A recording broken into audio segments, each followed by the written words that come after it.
introduce myself. My name is Roger, and everybody welcome to my mansion. Everybody welcome to the mansion of Don Mariano Ledesma Lacson, or popularly known as The Ruins. But before you tour around the place, I will give you first a brief information about the family history of Don Mariano, kung saan ako nang galing. Anyway, Don Mariano Ledesma Lacson was the youngest among the 8 children of Lucio Lacson and Clara Ledesma, who hailed from Molo, Iloilo. One of his older brothers, General Lisette Lacson, became the first revolutionary president here in Negros. That's why Bacolod may tinatawag kaming Lacson Street dyan. That's because of him. That street named after General Anicete Lacson. Anyway, Don Mariano Ledesma Lacson married to Maria Braga, a Portuguese king from Macau. And they were blessed with 10 children. Kasi di naman sila mahilig mag-anak, 10 lang. Including the former governor of Negros, Rafael Lacson. But after giving birth to her 10th child, and upon hearing for full term 11th pregnancy, Maria Braga died because of an accident. As far as I know, nadulas sa bathroom nila. Yun lang, tapos patay na. 4 days bago dumating ang doktor na sinundo. And guess what? Kung saan galing yung doktor? Buti sana kung from Manila, maniwala akong 4 days. From Silay lang, where the airport is. Kaso dati walang main road. They used to drone carriage or kalisa. 2 days na paikot-ikot papuntang Silay. 2 days pabalik dito kung ganong katagal ang doktor. Pagdating niya, obviously, patay na si Maria Braga. Kasama yung anak na dinadala niya. But don't be sad. Don Mariano married again to Concepcion Diaz, a Filipina from Talisay. Hindi pala kontento sa 10, dinugtungan pa ng 3. So all in all, Mariano had 13 children. Out of 13, ang youngest na nagsasikat wife, recently lang namatay. Wag mo ko tingnan. Kay Cecilia Lacson Misa. She passed away last September 7 of 2011 at the age of 93 years old. It means wala na siyang anak na buhay. Pagkakataon ko nang makuha ang property. Si Don Mariano ang isa sa managmamay-ari ng pinakamalawak na sugarcane plantation dito. And specifically, it's 440 hectares. But then, dinivide niya yun sa 10 niyang anak, hindi kasama ang 3. Bakit? May malay ko. During that time, kasi yung pinaprioritize lang daw is the first family. So yung sample ay naghati-hati to be fair, drain, no lots, or nagbunutan lang sila. This mansion went to Mercedes Lacson, but she married to Manuel Habiliana from Haro, Iloilo. And guess what? Nakaanak din sila ng 12. Ang 44 hectares ni Mercedes, dinivide niya rin into 12 parts at the same way by lottery again. So sabi ko, habang palayo ang generation, paliit na ng paliit ang properties. Now, ang natira na lang is only 3.6 hectares. Kasama yung mansyon, went to Ramon Habiliana. Ipatay na rin siya. Isa sa mga anak ni Ramon ang naka-idea na i-develop ang place, and that is Mr. Raymond Habiliana. It means this is already owned by the Habiliana family, managed by Mr. Raymond Habiliana. Kaso wala siya dito ngayon. Ako muna ang may-ari. Mamaya pa ko siya, may binili lang naman. Ano yung pinadevelop lang yung place last May of 2007.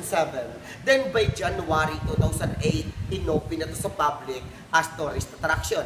Bago lang. 6 years pa lamang kami open sa public, but this mansion was built in 1920. So kung bibilangin natin, this is already a 94 years old mansion. But after 20 years lang tira noon, in 1942, plinano ng mga Hapon na gamitin nilang headquarters or garrison ng bahay na to. Pero naunahan ng mga Amerikano. Pagdating ng mga Amerikano, in-instruct sa mga Pilipino na lahat ng bahay na pwedeng magamit ng Hapon, sunugin. So ang mansyon ni Don Mariano, isa sa mga sinunog nila. It means sinunog nila to intentionally with consent of the family for the sake na hindi magamit ng mga Hapon. Pero you know what? It's a very good idea na sinunog nila. At least, may trabaho ako ngayon. Try to imagine, sis. Try to imagine kung inalaw nilang tirahan ito ng Hapon, may possibility mabubomba nito ng mga Amerikano. Kung binomba nila, wala nang natira to. Wala akong trabaho. At wala kayo ngayon dito. At least, it's a time. At least kahit sinunog nila, may structure ba until now na naabutan natin ngayon. This is the original pictures of the family Lacson. And try to look at him. Kaya pala nakalabing tatlong anak, ang gwapo, di ba? Look-alike of Dr. Jose Rizal. Pero nung tumanda na, no comment sa picture niya. Ito si 154 na matan si year 1948. Ito yung anim na anak niyang babae na kung titigan mo, wala namang kahilig-hilig suot ng ribbon. Ito yung apat na, o baka nagtataka ka mamaya, baka itanong mo sa akin, bakit ang lalaki ng ribbon nila at bakit lahat sila may ribbon? Gusto ko lang malaman nyo, typical sa mayayaman noon, kailangan malalaki yung ribbon. Malaki ang ribbon, malaki ang ribbon, mas mayaman. Noon. Malaki ang ribbon, mas mayaman. Noon yon. Pero ngayon, akala mo, kung labas ng gate, ang lalaki ng ribbon, katulong pala. Anak siyang lalaki. This is the former governor of Negros, Rafael Lacson. PDP, the one who supervised the construction of this mansion, Ramon Lacson, Eduardo Lacson, and this is Mercedes Lacson, who married to Habiliana. Kita nyo. Swerte, malaki ribbon, siya nakabuno. But you know what? Out of 6 daughters of Don Mariano, 3 only are married. That 3 are all made. Married to Kwaikong Habiliana in Gonzaga. That's why tatanungin niyo ko, aber, sa laki ng pamilyang ito, ilang kwarto mayroon sa mansyon na to? This is a 903 square meter floor area of the mansion, 450 up and 450 down, composed of 10 rooms. 10 kwarto, including the master's bedroom and the family room. It means may 8 kwarto sa mga anak niya. Ang tanong, bakit 8 lang, 13 ang anak niya? Mamaya na malalaman. So, ma'am, huwag mo na excited yan. Ito muna. Ganun talaga. Hindi sir, ganun matalastas dito. Ako lista for first guys. Ano ito yung mga rooms nila dati, ma'am sir? 1, 2, 3, 4. That's rooms for the girls upstairs and 4 for the boys downstairs. The family room and the master's bedroom left and right upstairs. That is the living room and that is their dining area. But out of 10 rooms, they have only 2 comfort rooms. O bakit sa laki naman siya, 2 lang comfort rooms? Malawak na yung tumpuhan noon. Sunod na muna. During that time kasi, instead of comfort rooms, family rooms, they used arenola. Diba? Even sa mga old houses, yun yung makikita natin. And common in Spanish homes before, that between their dining room and the kitchen, they have their own small arch window. Nakita yung bintana na yan? They put that window to facilitate the movement of the foods and to minimize the foot traffic in the kitchen. And besides, isa sa mga table manners sila noon, hindi sila kumakain kung may servant sa harap nila. Especially kung pangit ka. Kaya tumawag, isa dito kahapon sumimangon. Hindi ko po intensyon na tamaan siya. Pusa siyang nagbahalata. O bakit guys? Wala namang pangit sa mundo, di ba? Iwan ko lang kung bakit pinatunayan niyang meron. It means, inside of that small arch window is kusina nila noon. But I'm proud to say, kwarto ko na ngayon.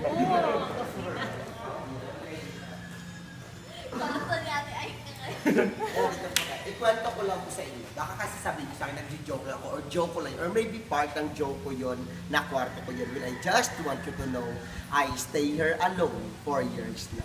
Wow. Nangarap ako ng mansyon, pero hindi ganito. Ang pinangarap mo ay bubong naman. Sabi sa kanila, hindi ka ba natatakot dito? Well, matatakot pa ba ako kung alam ko pagdating ng araw magiging akin?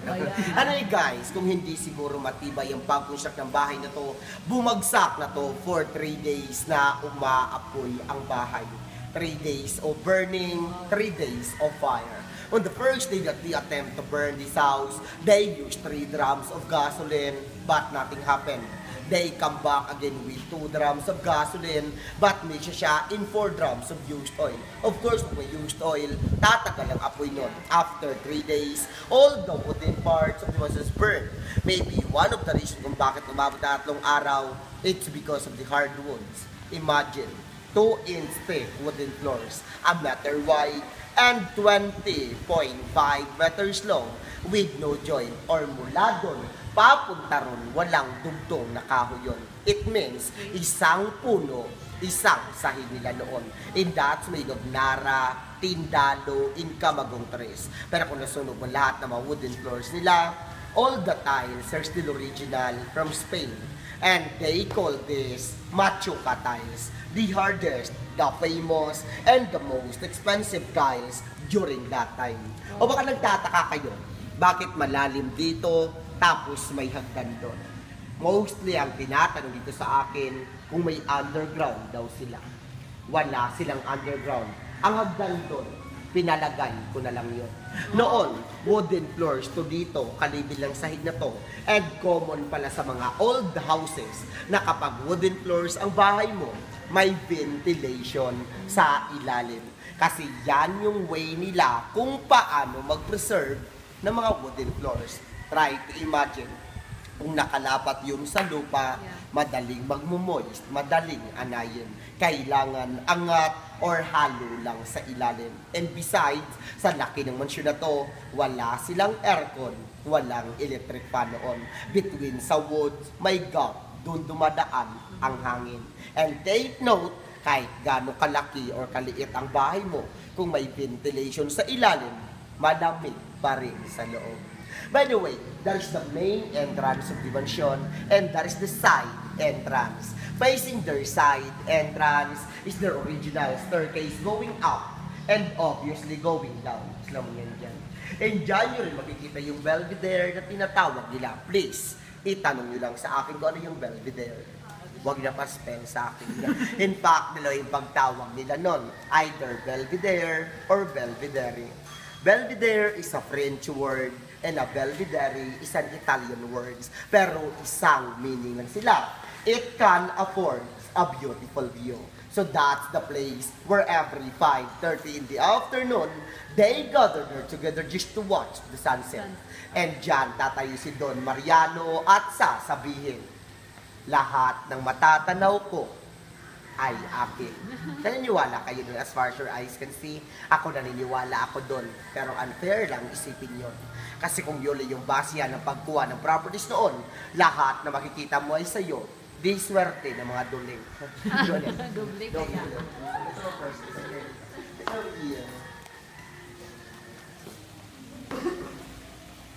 Anyway guys, isa sa mga nagpapatibay yung structure ng bahay na to. Okay, everyone, I want you to try to run your hands to the post and walls of the mansion and you will feel like a marble or napakakinis niya. Sabi nila, bakit daw ganyan kakinis? Eh, ikaw ba namang araw-araw kung pahawakan, talagang kikinis. Bakit daw ganyan kakinis? Ang sikreto kasi nito, before maniwala kayo sa hindi, ang finishing ng buong mansyon, instead of tubig na ihalo sa semento, they used egg whites or puti ng itlog. Naniniwala kayo doon? Sa mga naniniwala, ipagpatuloy nila. Sa mga hindi naniniwala, pareho tayo. You know what guys, so nag-start ako dito, frankly speaking, hindi naman talaga ako naniniwala that made of egg whites ang bahay na to. Sinong maniniwala? Eh kahit eggshell, wala akong nakita. And besides, ako yung kasi yung klaseng tao na kapag hindi ko nakita, hindi ako maniniwala. But then, I realized, ang pangit pala na kung ako yung magkukwento, tapos ako hindi ako naniniwala. So ang ginawa ko, naniwala na lang ako. So I made my own research kung bakit egg whites ang ginamit nila. Tama kayo. Dahil hindi lang sa structure na ito yung may egg whites. Even sa mga old cathedrals, old churches, they used also egg whites, which they made that as their binder. Example, Damiagao Church in Iloilo. the Molo Church in Iloilo, the famous Baclayon Church in Bohol, and even Pyramid of Egypt. That's made also of egg whites. But you're right, just imagine kung ilang itlog ang naubos bago nang buo yung mansyon. Ika nga ng isa dito sa akin, galit niya akong tinanong. Saan sila kumuha ng itlog? Galit ko rin siyang sinagot. Isa lang sigurado ako, hindi sa akin. Kung makatanong kasi parang nabigyan ng itlog dito. Kung sa akin sa kumadi, kinulang sila. Hindi na sila kinulang. Hindi ganyan, kaki. Ano, gusto lang malaman mo. May farm sila noon. Poultry, di ba? Kung may farm sila noon, malamang ito yung reason kung bakit wala na silang farm ngayon. And if you on the very large sugarcane plantation dito sa Negros, try to look at the structure outside na may puno sa taas. Nakita nyo yun? Ako rin, nakita ko rin. Alam niyo ba guys kung ano yon? Pinahulaan ko sa guest ko kahapon kung ano yon. Sabi ng isa watchtower. Sabi ng isa lighthouse. Ito nakakatawa. Sabi niya, bahay ni Rapunzel. Adik lang. Ano natira nun? Gasol? Ano guys, that is the chimney. Smokestack. Chimney of their Muscovado sugar mill. Or they made their own Muscovado sugar during that time manually. Kalabaw yung umiikot dyan, tapos ang kalabaw may takip sa kanang mata para yung ikot kaliwa lang. Kasi kung walang takip yun, kakanan, masisira ang rotation nila. Kalabaw yung umiikot dyan just to extract the juice from the sugarcane. Ilalagay sa large vats, doon iluluto ang asukal. Ang tawag nila dyan in Spanish words, makina di vapor, di horno economico. Mahirap. Asokarera na lang para madali. Di ba guys, may puno sa taas? Kung paano tumubo or tinubuan ng puno doon, they call that bird droppings or maybe dala ng ibon. Napakapangit naman kung magpakit ako ng gardener doon para mag-tree planting. Well, part also of this mansion is that original fountain since 1920. Yes, you're right. Dating original fountain, except the water. And mostly guys, ito share ko lang po sa inyo based on my experience dito. You know what guys, sa araw-araw na pagtatrabaho ko dito, sa araw-araw na iba't ibang klaseng taong nakakaharap ko, araw-araw din akong binabato ng katanungan dito. Pero you know what? Sa lahat ng katanungan, may isang tanong ako na binigyan ng pansin. Sabi niya sa akin, Aber, kung plinano dati ng mga Japanese na gamitin nilang headquarters or garrison ng bahay na to, paano daw nila natunto ng lugar?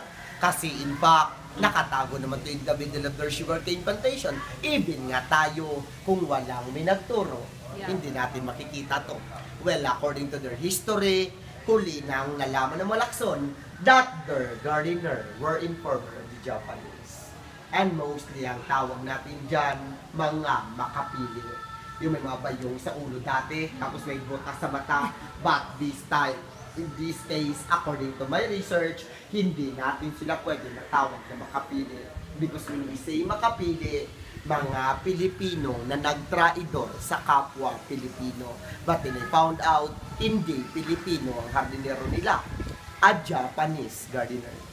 Ang tanong, bakit nag-hard sila ng Hapon? Marami namang Pilipino. Well, during that time, kung may pera ka lang naman at kung gusto mong gumanda ang garden mo, Japanese ang kunin mo. Kasi sila yung magaling sa landscaping. Yung mga bonsai sa kanila yun. Afford ng bayaran. May pera sila, mayaman sila, kumuha sila. Hindi nila alam na hard nila. Spy ng mga Hapon. Siya nagturo ng place ito, is nagkwento about the family background. But dito, they did not succeed kasi naunahan ng mga Amerikano. Pinasulog ang bahay, hindi napakinabangan ang lugar. Okay, balikan ko yung katanungan ko kanina kung bakit 13 ang anak niya, 8 kwarto lang dyan. First, hindi nakatira ang 3 dito sa second family niya. So 10 lang, kulang pa rin ang kwarto. May role siyang binigay sa 10 niyang anak noon na hindi kayo maaaring tumira dito kung may asawa na kayo. Yung 2 married na, kaya 8 kwarto na yung pinagawa niya. Kaya pala hindi nakatira ang 3 dito sa second family niya. Kasi nung nag-asawa ulit siya, sinunod niya rin ang role na binigay niya. Hindi niya pinatira dito, umalis din siya. Because this mansion was built in honor of his first wife, Maria Braga. Para kay Maria Braga ang bahay na ito, but sad to say, hindi rin siya nakatira dito. Kasi patay siya nung pinatayo ang mansyon. It means pinatayo to in memory of her. Kaya nga tinawag ang place na to as the Taj Mahal of Negros. It's because of that story. If you are familiar with the story of Taj Mahal in India, similar sila. Ang pagkakaiba lang sa Taj Mahal in India, doon mismo nakalibing ang asawa niya. Dito, hindi nga nakalibing dito, abay, nagpaparamdam naman yung hindi nga nakalibing yung asawa niya dito, but he molded their initials in every post of the house. Gusto niyo makita yun? Di hanapin yun. Kahit mga distraction dito. And you guys, what letter did you see? It looks like letter E, but this is not letter E. In fact, these are two M's facing each other. Stands for Mariano and Maria. Well, minagtag dito sa akin. Kung letter M yan, bakit pinatagilid? Hindi na lang pinatayo. Try pa tayo mukha siya McDonald's. Part of their Italian made architecture, and besides, makikita doon natin ang value ng isang bagay kung paghirapan natin tipigan. Suggest ko lang, kailangan yung tumagilid para malamang letter M siya. So these are two M's in reclined positions, stands for Mariano and Maria. Okay, last part of my tour. Before po ito in-open sa public as tourist attraction, gusto ko lang malaman nyo, abandoned lang to for 67 years. Imagine, ginagawang comfort rooms ng mga squatters. Tirahan lang to ng mga taong nagtatrabaho sa tubuhan. Talian ng mga kalabaw nila, kambing, baka. But because of determination of Mr. Raymond Avellana, sabi niya, wait, sa Europe, pinipreserve yung ruins. Bakit dito hindi? Sabi niya, okay, I will enter to my very ambitious dream in life. I will transform it into a tourist attraction and to give justice to the place as well. Kasi parang pinaboy na ito ng tao. Pero you know what? Nakaka-proud lang sabihin sa inyo that even though 6 years pa lamang kaming open sa public as tourist attraction, we are already at rank 12 Wow. for the most fascinating ruins, not only here in the Philippines, but around the world. And imagine nyo ba guys, imagine kung ilang ruins meron sa buong mundo. For the records ni research ko, there are 12 ruins. Rank 12. Of course, more than 1,000 ruins meron sa buong mundo. But being at rank 12, nakaka-proud sa Filipino na may isang kasama. And recently, we're already awarded or declared by the PICE or Philippines Institute of Civil Engineers as the best landmark in the Philippines. And last February lang po, we received na recognition from UAP or United Architects of the Philippines for preserving this structure. And then last month lang din po, we received na an Excellence Award from Trip Advisor for 2014. But you know what? Nakuha namin yung mga awards na yan, naabot na naman namin yan, not only because of us na nagtatrabaho dito, but because of you also. Take note, hindi naman ito magiging best landmark kung salita ko is na dito, walang katao-tao. That's because of you yun, and we're thankful for that. But before I end this tour, I would like again to introduce myself. My full name is Roger Lacson. But I'm not related in this family because my Lacson is L-A-K-S, double O-N. I'm just the local version of the family. Maybe kung may-ari nito apo sa tuhod, ako na ang apo sa ingrown. Alam ko ang ingrown tinatanggal. Pero gusto ko lang malaman nyo, ang ingrown bumabalik.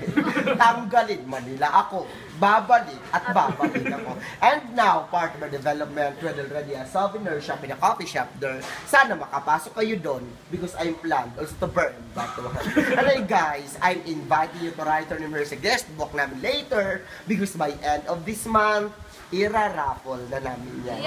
First prize namin, unang tao na pakitaan doon, Maria. Pero maganda ang jackpot prize namin, guys. Trip to Hong Kong. Lakarin nyo lang. In fact, guys, may nanalo na hanggang ngayon nasa Batangas pa. Before I formally end this tour, guys, ask ko lang po, napanood nyo ba yung episode ng Ikaw Lamang? Yes. Na dito sinot, yung 2 days sila nag-shoot dito. Ikwento ko lang po sa inyo. Alam niyo bang andun ako dapat sa Ikaw Lamang? Saan ka doon? Hindi ko lang tinanggap ang offer. Sabi ko sa director, Roger, kailangan namin ng extra. Sabi ko, sige direct, ano po yung role ko? Sabi sa akin, natural, sakada. Tatrabaho sa tubol. Oh my God, direct. Ako yung nakatira dito. Mansyon yung bahay ko. Mukha ba akong sakada? Sabi ko, bakit Roger, ano ba ang role na gusto mo? Simple lang akong tao, direct. Hasyendero. Sabi sa akin, huwag kang mangarap. Wala ng slot sa hasyendero. Di patay natin si John Estrada. Papalit ako sa kanya. Hindi pwede buo na namin yung story. Okay, direct. Tatanggapin pagiging sakada. Ang tanong ko, ano yung costume ko? Sabi sa akin, babalutin ang mukha mo. Do you think guys, maging proud ang parents pag sinabi ko, Nay, ako yan! Pagtingin sa TV, mata ko na nakikita. Hindi, di ba? But then guys, trinay ko, tinanggap ko. Binalot nila ang mukha ko. Sabi ko, Direk, ano po yung dialogue ko? Ano po yung sasabihin ko? Ano po yung gagawin ko? Sabi sa akin, Roger, wala kang dialogue. Hihilahin mo lang yung kalabaw. Kinuha ko yung tali ng kalabaw guys, sinila ko, binidyo nila. Pagtingin ko sa video, doon sumama ang loob ko. Mas matagal yung exposure ng kalabaw kaysa sa akin. Sabi ko, Direk, palit na lang. Kalabaw, yung takpan yung mukha, ako yung hihilahin na. Hindi siya guys, pumayag. Wala ako sa Ikaw Lamang. Sabi ng director, ikaw lang yung extra, nakita ko puro reklamo. Sabi ko sa niya, ikaw lang yung director na hindi alam pa anong gusto ko. Nakakatawa. Sabi ng isa sa, sabi ng isa kahapon sa akin, Roger, ano oras yung isasara? Tanga, walang pintuan ko. Ang iba dito guys, masakit magtanong. Kuya, araw-araw ba may tao dito? Bakit mukha ba akong hayop? Araw-araw na dito, tao naman ako. Kung makatanong ka lang guys. Guys, kung napanood niyo po yung episode ko, yung interview ko with GGB or Gandang Gabi Vice, or Kapuso mo ni Jessica Soho, or ANC, or TFC, or 7 Club Asia, or Drew Arellano, or Umagang Kay Ganda. Guys, watch out! Abangan niyo yung next interview ko sa Soko. Thank you so much for coming, guys. Enjoy na guys. God bless. Thank you. Sana. Nakakatawa naman nung naka dito. Merry Christmas sa inyo, belated, and advance Happy New Year. Maraming salamat. So nice na delayed ang flight namin. Parang nagpasalamat na na-delay yung flight. Yeah, 4 Ang hours. galing. Because we're planning to come here, pero out of time naman lang ako. Kagabi? Ngayon na. Inaantayan Inaantayan namin yan 4 hours. So, Oh. and then, ang nephew ko, Wow. nag-text ako sa